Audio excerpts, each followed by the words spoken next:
Bonjour à toutes, bonjour à tous, bienvenue à la 3e édition du Printemps des Territoires et bienvenue à l'atelier dédié aux tiers-lieux. Cet atelier qui s'intitule « Contribuer à l'activité économique en activant les ressources locales ».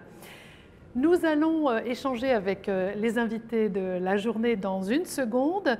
Juste pour vous dire qu'au cours de cet échange, vous pouvez nous adresser à tout moment vos questions sur l'onglet « Conversation » de notre application. Et nous les traiterons à la fin de cet échange. On aura une dizaine de minutes ensemble pour le faire. Nous avons l'honneur, la joie d'avoir avec nous Alexia, qui est facilitatrice graphique, c'est-à-dire que voilà, on voit une petite image de ce qu'elle produit. Alexia va produire une synthèse graphique de nos échanges avec ce qui l'inspirera, une idée force ou finalement un sujet qui l'a particulièrement marqué. Voilà, nous allons commencer par cet atelier, par un échange avec deux invités. J'ai Jean Carinti avec moi et Paul Citron. Je vais les présenter dans un instant. Qu'est-ce qu'un tiers-lieu, vous vous dites certainement je suis sûre que certains d'entre vous savent ce que c'est. Pourquoi ces structures-là, on le vend en poupe aujourd'hui auprès des élus? Pourquoi est-ce qu'ils veulent en savoir plus lorsqu'ils découvrent que ce sont de formidables boosters pour la transformation de leur ville? Qu'est-ce qu'on trouve dans un tiers-lieu? On peut trouver de l'expérimentation, de l'incubation, de l'animation, du dialogue citoyen, des Fab Labs. Qu'est-ce qu'un Fab Lab? Un Fab Lab, c'est, vous savez, ces endroits de recherche et développement où on va tester les nouveaux matériaux, notamment, mais aussi des projets autour de l'alimentation, les circuits courts, les nouvelles pratiques agricoles et le développement économique local. Ça, c'est très important. Voici quelques sujets dont nous allons parler avec donc Jean Carinti, qui est dans les Hauts-de-France avec l'Hermitage Lab, et Paul Citron, qui est à ma gauche, qui est aussi, lui, qui est cofondateur et directeur du développement de Plateau Urbain, dont le slogan, c'est « Résorber la vacance, servir la création ». Ma première question est pour vous, Jean. Merci d'être avec nous déjà à tous les deux. Vous pouvez retirer vos masques. Aujourd'hui, les projets de tiers-lieux se multiplient dans les territoires, de projets émergents. Il y a 2 ans, ça devient des projets essentiels d'un point de vue social et d'un point de vue économique. Contrairement à une idée reçue, si jamais c'était votre idée reçue, ce ne sont pas que des espaces de coworking, c'est beaucoup d'autres choses. Parlez-nous un peu de l'Hermitage Lab, Jean. Bonjour Corinne, bonjour à toutes et tous et merci de l'invitation de la Banque des Territoires aujourd'hui pour parler tiers-lieux. Effectivement, les tiers-lieux se développent. L'Hermitage est un exemple de tiers-lieu dans les Hauts-de-France. C'est un ancien domaine agricole de 30 hectares qui a, comme beaucoup de tiers-lieux, eu une histoire antérieure et une vocation qui était celle de ses premiers fondateurs, constructeurs au début du XXe siècle. Et puis ensuite, au milieu des années 50, ça a été un hôpital. Et aujourd'hui, après la fin de ses activités hospitalières et il y a 2 ans, on a fait un projet de tiers-lieu qui a pour vocation de redynamiser son territoire.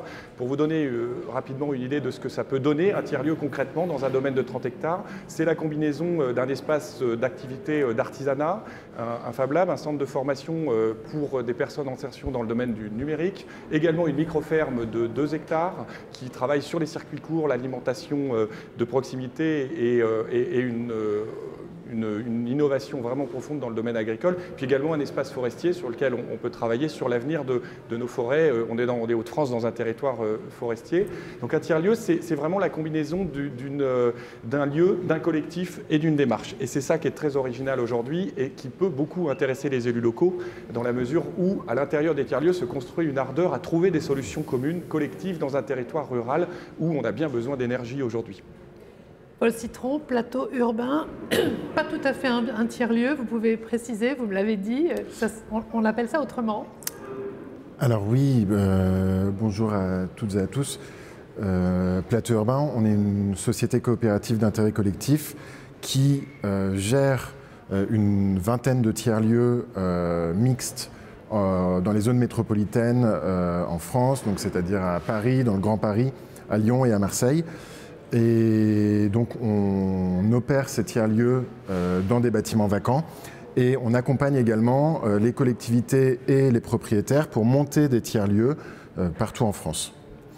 Donc la particularité de Plateau Urbain, c'est que ce sont des tiers-lieux donc mixtes et solidaires. Donc on s'occupe de développement économique en accueillant des entreprises locales, en accueillant aussi des entreprises du secteur de l'économie sociale et solidaire qui ont le vent en poupe et qui ont besoin de socles territoriaux pour exister, mais aussi des acteurs du secteur social, culturel.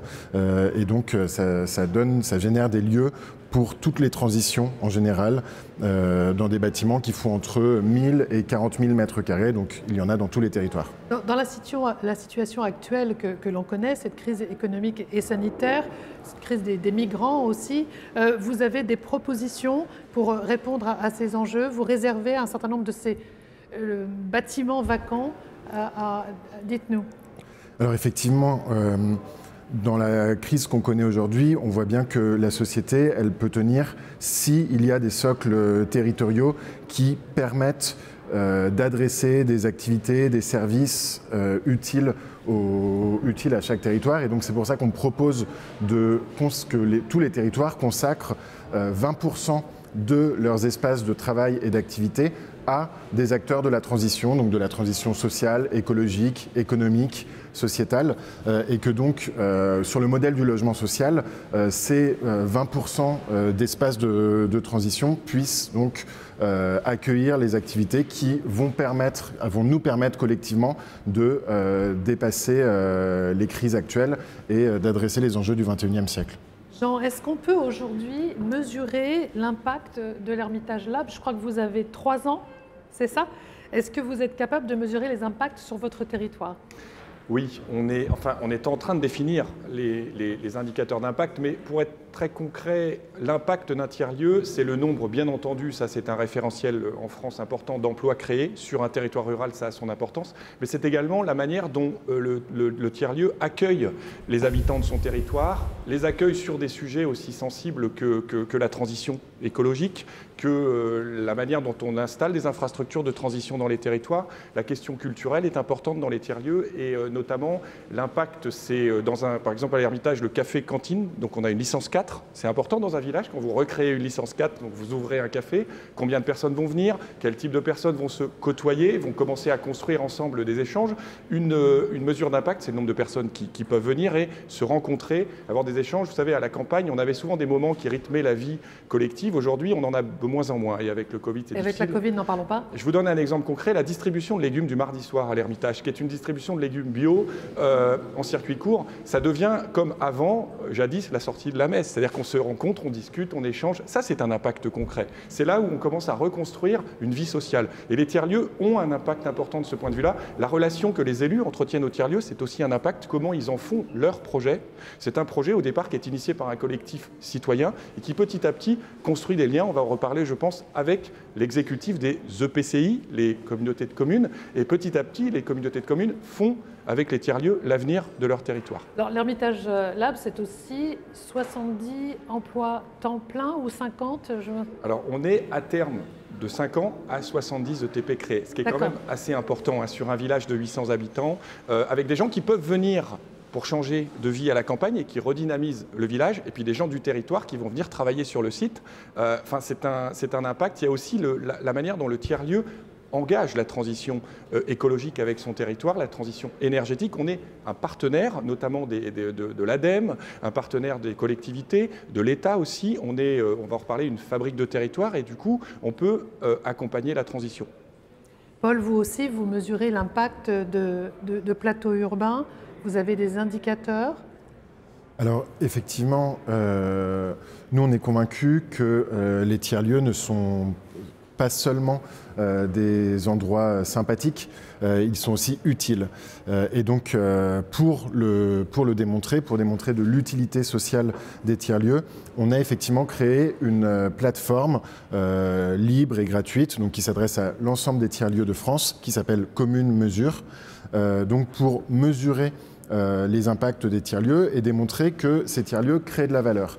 Évidemment, ces tiers-lieux n'ont pas la même rentabilité économique qu'une activité classique, mais ils ont tout un tas d'impacts extra-économiques en termes, Jean le disait, de création d'emplois, mais également en termes de vie sociale, en termes culturels, en termes d'accueil et comment est-ce que finalement ils créent des écosystèmes territoriaux. Donc tout ça, effectivement, ça se mesure via des indicateurs et on peut ainsi, grâce à Commune Mesure, qui donc va sortir d'ici quelques semaines, générer des sortes de fiches d'impact des lieux pour justifier des investissements qui sont faits dans ces tiers-lieux et faire en sorte que les tiers-lieux gagnent en crédibilité. La crédibilité, c'est à la fois la crédibilité symbolique, donc la légitimité de ces tiers-lieux à exister et à capter des financements, mais c'est également la crédibilité économique, c'est-à-dire l'accès au crédit, qui est évidemment vital pour développer ces tiers-lieux qui sont donc des vecteurs de développement économique. On dit aussi que vous êtes quelque part utile à la transformation de la mentalité des territoires. Je voudrais bien vous entendre là-dessus, si vous voulez continuer, Paul. En quoi est-ce que vous êtes utile, une force de levier pour un territoire, peut-être comme les Hauts-de-France, qui finalement est à la peine en matière d'emploi. Et vous, de votre côté, en quoi est-ce que vous vous sentez utile au changement des mentalités ? Je pense que les tiers-lieux sont utiles au changement des mentalités dans la mesure où les propositions que l'on fait collectivement, je parle de l'ensemble des tiers-lieux français, ont des répercussions directes et locales. Et donc c'est aussi la preuve qu'à travers des projets portés par la société civile, souvent des associations, des sociétés coopératives, on peut défendre l'intérêt général en lien évidemment avec les élus et les collectivités, mais donc cette confiance qui est à un moment attribuée à la société civile a des répercussions et donc c'est à travers cette collaboration entre élus, opérateurs et société civile qu'on arrive finalement à adresser peut-être plus efficacement qu'auparavant des problématiques de société autour de l'emploi, autour de la démocratie, autour de l'éducation, de l'écologie. Et donc c'est en repartant finalement du terrain et de la société civile qu'on y parvient et je pense que les élus s'en rendent compte. Quand ils vous rendent visite, c'est ça certainement ? Notamment, oui. Notamment. Et du côté des Hauts-de-France, de l'Hermitage Lab, en quoi est-ce que vous êtes un mentalité changeur ? Alors c'est une question à laquelle je réponds avec un certain enthousiasme et une ardeur parce qu'on a déjà des indicateurs. Quand vous avez un domaine dans lequel vous avez 21 hectares de bois, vous avez nécessairement la question qui se pose quand vous le reprenez, est-ce que vous re-signez une convention de chasse ou pas ? Eh bien, nous avons signé, nous, un bail de chasse avec les chasseurs, avec un préambule de préservation de l'environnement. Et on est un des rares lieux où se construit le dialogue entre un monde rural qui a parfois des difficultés à trouver sa place dans la société, dans les valeurs de l'avenir et de la transition écologique, et un monde urbain qui a, lui, un train d'avance sur les questions écologiques, mais qui a nécessairement besoin de la ruralité. Et là, l'Hermitage est un lieu dans lequel se construit non seulement le dialogue, mais le vivre ensemble. Et moi, je peux le dire, cet indicateur-là, pour nous, est très important parce que c'est là-dessus qu'on nous attend. Les élus nous attendent dans la capacité à construire des espaces de dialogue et surtout de co-construction de l'avenir. Là, on parle de mentalité, vraiment. Bon, vous n'êtes pas seulement, on va tuer une deuxième idée reçue, après les espaces de coworking, vous n'êtes pas seulement un mouvement marginal, en fait. Paul ? Non, effectivement, je pense que je vais vous faire monter un petit peu. Non, mais vous avez raison. Alors, bon, premièrement, il faut rappeler que la marge, c'est quand même ce qui tient le cahier. Donc la marge, c'est pas forcément infamant. Mais par contre, aujourd'hui, en France, l'association France Tiers-Lieux recense plus de 1500 tiers-lieux. On parle donc de milliers, voire de dizaines de milliers d'emplois.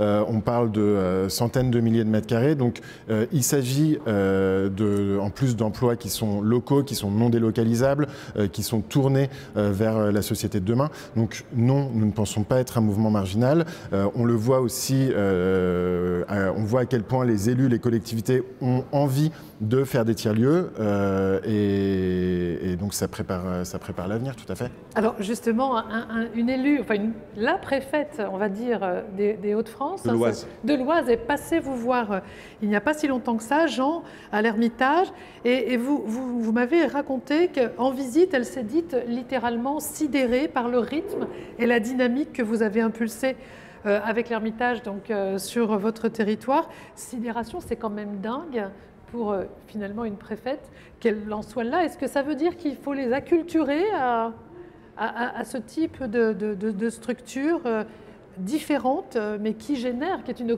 nouvelle économie en fait? Moi, je verrais la sidération de Madame la préfète de l'Oise comme quelque chose de très positif. C'est qu'elle a été sidérée par notre ardeur à réaliser ce que nous avions envisagé de réaliser dans des délais très courts, et elle a été sidérée par notre capacité à trouver des solutions. On est vraiment du monde de l'agilité, on est des gens qui cherchons en permanence solutions. On a parlé de société civile, c'est important la société civile, et je ne l'ai peut-être pas dit, mais les Hauts-de-France, et en particulier le territoire dans lequel on est, sont des territoires qui sont en transition et qui ont un passé industriel, un passé structurel fort. L'Ermitage n'est pas un lieu qui était attractif. Or, en 3 ans, nous avons créé cette attractivité. Et la sidération, moi, je l'ai reçue comme un compliment, comme quelque chose qui me disait « continuez, vous vous êtes mobilisés ». C'était l'effet waouh, en fait. C'est l'effet waouh. Et au départ, elle ne pensait pas trouver une telle ardeur. Et je pense qu'avec Paul, on partage cette conviction que l'ardeur dans les territoires et dans les lieux qui ont eu une histoire et qu'on essaye de transformer pour leur donner une nouvelle histoire est une solution aux problèmes d'aujourd'hui. Et peut-être pour approfondir, ce qui va se passer avec l'Oise, la préfète, c'est aussi d'aller plus loin, notamment dans le programme Fabrique de territoire, pour que d'autres lieux émergent. On va en parler dans une seconde. Sidération, ça vous fait réagir? Vous avez déjà eu des élus locaux, des visiteurs qui vous ont dit « Waouh, c'est ça finalement que l'on peut faire, c'est ça qui marche ». Je pense que les élus locaux sont... voilà, ils connaissent aussi leur territoire et ils ne sont pas forcément étonnés pour ceux qui arrivent à faire confiance. Je veux dire, le mouvement coopératif, il a plus de 100 ans. On a aujourd'hui démontré dans tous les types de contextes, dans tous les types de territoires, à quel point il existe des lieux, des acteurs qui sont sérieux et avec qui ils peuvent travailler. Donc je pense que là, il faut dépasser l'effet de surprise et maintenant travailler pour développer et massifier ces pratiques. Alors, on a envie de savoir maintenant comment vous interagissez, comment vous avez embarqué la Banque des Territoires dans vos histoires, à quel stade des projets, qui veut commencer? Paul. Effectivement, Plateau Urbain, on a la chance d'avoir un partenariat avec la Banque des Territoires et plus particulièrement avec le groupe de travail tiers-lieux de la Banque des Territoires. Il s'agit d'échanger à la fois sur ce qui se passe dans l'actualité des tiers-lieux, sur les montages économiques, sur les montages juridiques, donc sur des questions très techniques, mais aussi voilà, d'essayer de diffuser nos idées, nos valeurs, nos outils à une institution financière et une institution avec d'intérêt général comme la Banque des Territoires, pour essayer justement de faire se rencontrer ce monde de la société civile avec le monde institutionnel et à travers la Banque des Territoires, les collectivités. Ça me paraît un enjeu essentiel justement pour passer l'échelle et pour développer encore les tiers-lieux. Et Jean, au début du projet, la Banque des Territoires, ou en cours de projet, ou à un moment donné, vous avez besoin d'accélérer un peu? Alors nous, on a une activité qui intéresse particulièrement la Banque des Territoires des Hauts-de-France, qui est l'activité d'hôtellerie et d'accueil de séminaires d'entreprise, qui est l'activité qui est un moteur économique du site. Donc il y a une étude en cours sur la mise en œuvre d'un investissement. On est en train de mettre en place un partenariat avec la Banque des Territoires des Hauts-de-France. Puis il y a également, on est suivi par la mission dont Paul a parlé au sein de la direction nationale, parce qu'effectivement, les gros tiers-lieux comme le nôtre intéressent particulièrement sur leur modèle économique et leur capacité à rapidement s'installer dans la durée. Et également, nous, on est une fabrique de territoire, j'en ai un tout petit peu parlé, c'est un programme que l'Agence nationale de cohésion des territoires a lancé et qui permet d'accompagner l'émergence d'autres tiers-lieux sur nous, le territoire de l'Oise et notamment l'Est de l'Oise. Et à ce titre, la Banque des Territoires est un partenaire parce qu'elle peut intervenir sur des études et ensuite s'engager financièrement avec les élus locaux dans des programmes de réhabilitation de tiers-lieux. Je peux donner un exemple. Dans les Hauts-de-France, il y a pas mal d'anciens fonciers agricoles en milieu rural. Moi, je connais plus les sujets ruraux sur lesquels on a des projets d'avenir. La Banque des Territoires, notamment, soutient une étude de faisabilité sur la sucrerie de Francières, à côté de Compiègne, qui est un vieux foncier. Sucrerie dans les Hauts-de-France, c'est quelque chose. Et donc, on travaille avec la banque et avec la communauté de communes de la Plaine d'Estrée sur l'avenir de ce foncier. Puis, il y a d'autres fonciers comme ça, des anciens domaines comme les Trois Châteaux, Aqua-la-Forêt, qui commencent à être... La mairie de Paris le met en vente. On regarde si, avec la mairie, il est possible d'envisager une reprise en tiers-lieu. Donc, on a accompagne avec la Banque des Territoires ces projets tiers émergents. Et Paul parlait de dizaines de milliers, mais imaginons, on a 36 000 communes, imaginons qu'avec la Banque des Territoires, on ait un tiers-lieu peut-être par commune dans 20 ans et qu'on ait fait la transition. C'est pas impossible, hein, c'est pas impossible. Vous vous positionnez en précurseur ou non? Oui, on est des pionniers, mais comme le dit Paul, le mouvement coopératif est ancien et qu'on va puiser dans ces valeurs-là. Des exemples, vous, de votre côté, est-ce que vous avez inspiré des collectivités à partir d'un projet qui aurait eu lieu quelque part, qui aurait essaimé ailleurs? Oui, en effet, je pense au projet des Grands Voisins, donc l'occupation temporaire d'un hôpital désaffecté dans le 14e arrondissement, et où, du coup, grâce à la mobilisation de 3 associations qui pilotaient le projet, plus de 250 structures et associations qui ont occupé les lieux de la mairie de Paris, de la mairie du 14e arrondissement, on a réussi à créer ce laboratoire d'une ville solidaire avec derrière à la fois de la solidarité mais aussi de la création d'emplois. Et donc effectivement ce projet il a été répliqué à Marseille, donc à travers le projet Coco-Velten.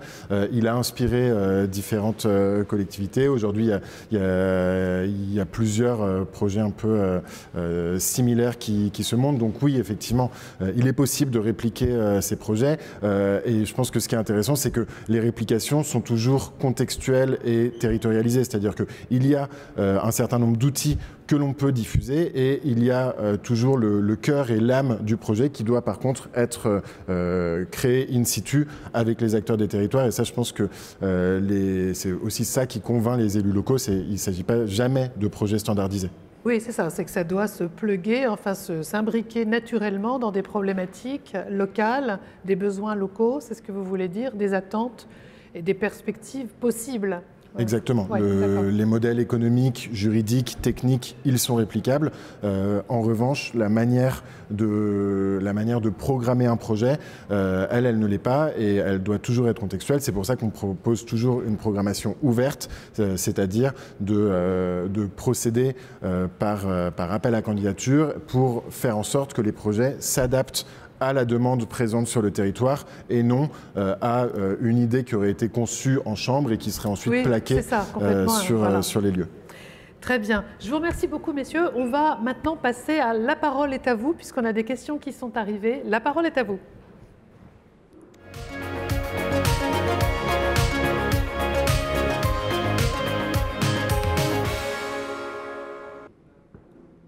Une question pour Paul tout de suite. Est-ce que la dynamique autour des tiers-lieux n'est pas un effet de mode? Y a-t-il vraiment besoin d'un tiers-lieu par commune? Vous pouvez répondre tous les deux, hein, d'ailleurs.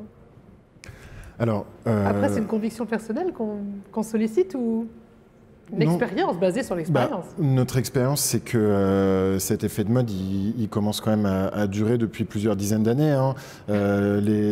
Les tiers-lieux, donc c'est un concept qui date des années 70. Et donc, un tiers-lieu, c'est tout simplement... On appelait ça des vies en communauté à l'époque, c'est ça? Non, en fait, un tiers-lieu, c'est un lieu où on fait autre chose que strictement vivre ou travailler.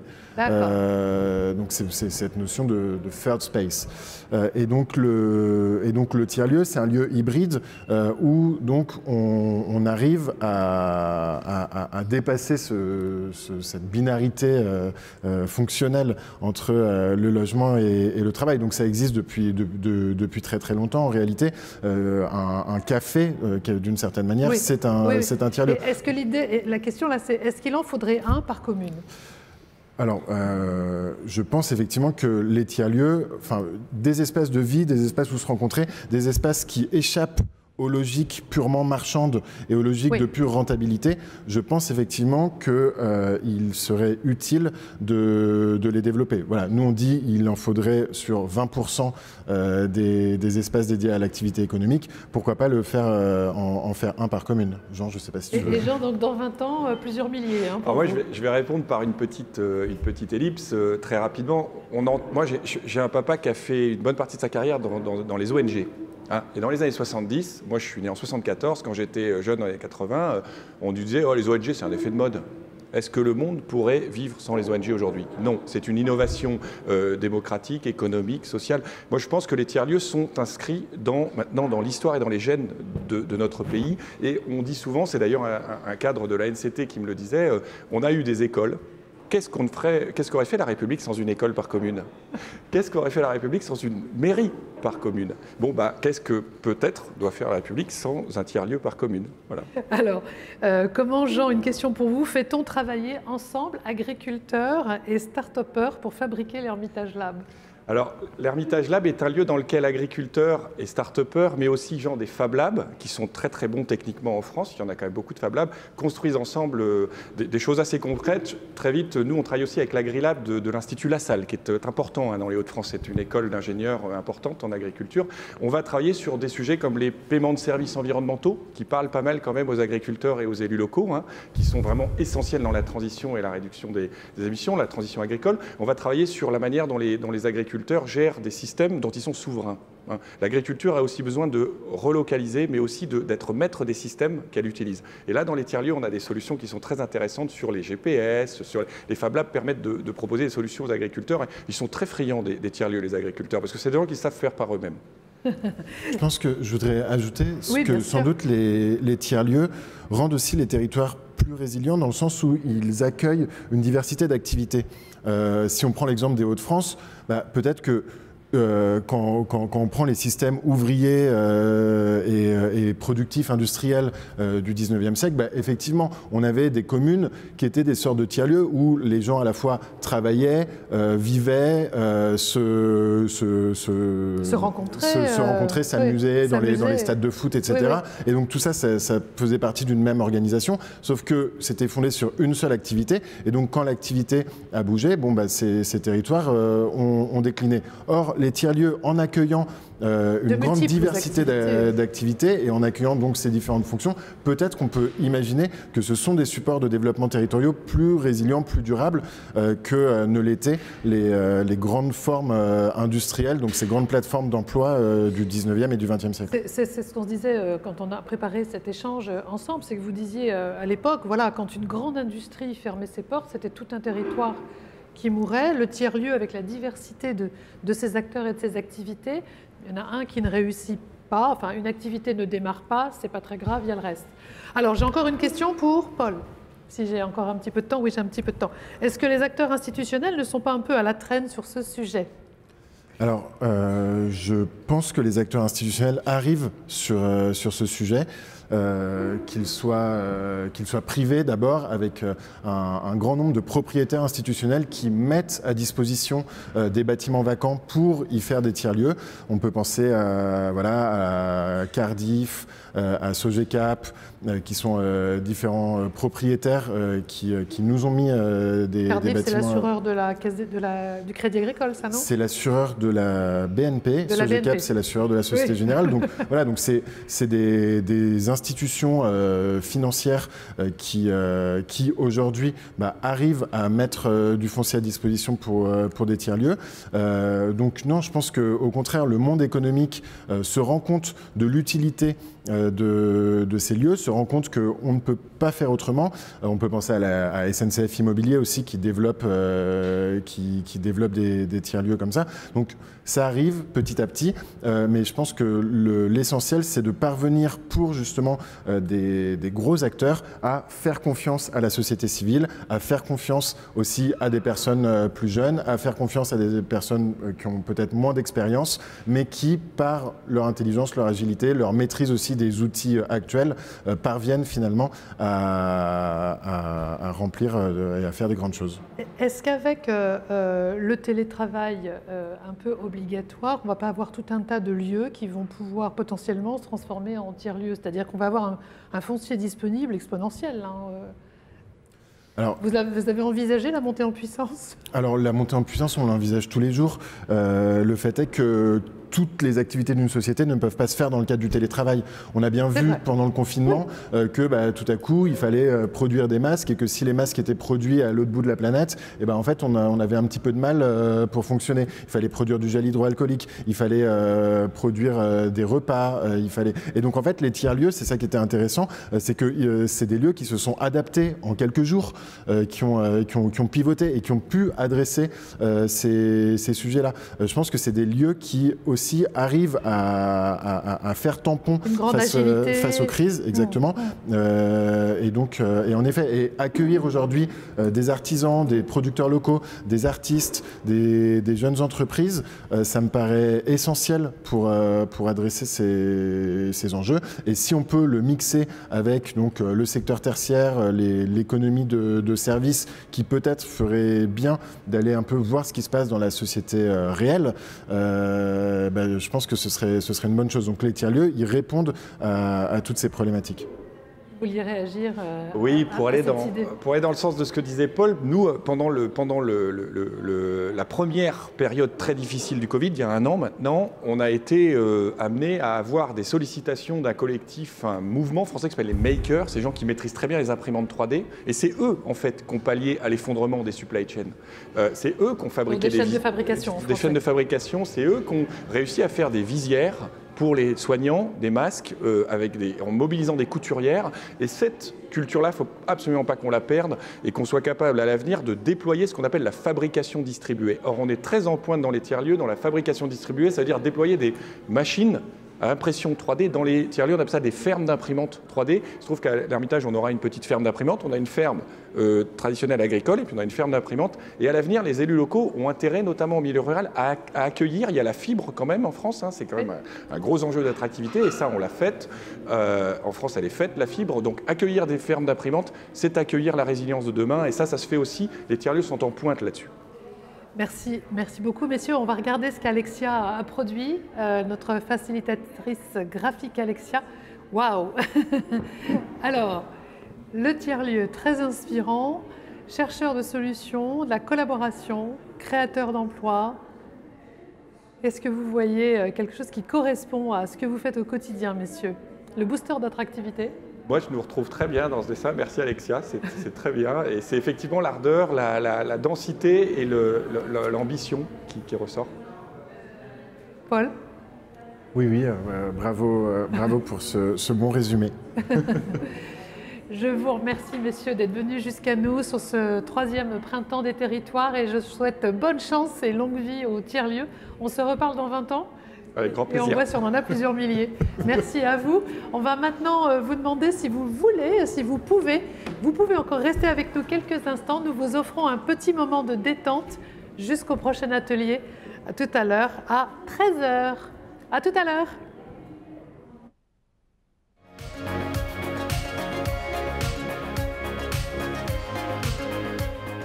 Bonjour, 2 minutes 30 de bonne posture pour le télétravail.